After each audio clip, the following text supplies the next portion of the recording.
صلوا على النور أحمد نور المنام. Maka berhati-hati daripada sifat, sebut apa ni? Sifat apa ni? Ujub. Ujub ni apa? Dia takjub dengan perbuatan dia sendiri. Oh, hebatnya aku boleh bangun malam.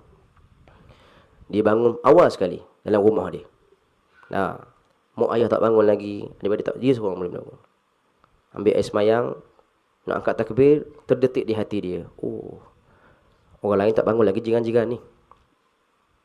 Akulah orang paling bangun awal sekali. Dia pun angkat takbir semayang, Allahu Akbar, Bismillahirrahmanirrahim, Alhamdulillah. Dia pun betulkan bacaan dia. Baiknya bacaan aku.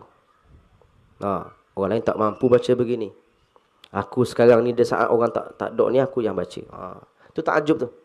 Merasakan ajaib, takjub. Disebut apa? Dia takjub ni macam takabur juga. Tapi takabur kita tunjuk pada orang. Takjub lagi halus. Sebab berseorangan pun boleh takjub. Kalau takabur kena depan orang. Takabur menunjuk ni kena depan orang. Tapi kalau takjub, duduk seorang-seorang. Dalam bilik tertutup, tutup lampu dah. Tak ada orang di rumah. Tetap akan mari takjub. Ujub akan mari. Walaupun di depan Kaabah. Sangat-sangat halus penyakit ni. Jadi apa obatnya untuk kita buang sifat-sifat ni? Mari je lintasan-lintasan ni, kata dalam hati, qala hadha rahmatun min rabbi, hadha taufiqi billah, wa ma taufiqi illa billah.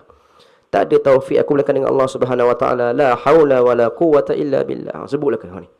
Supaya kita ingat ini semua kurniaan, pemberian, hadiah daripada Allah, peluang daripada Allah untuk kita perbetulkan diri kita, bukan untuk kita berbangga dengan amalan kita.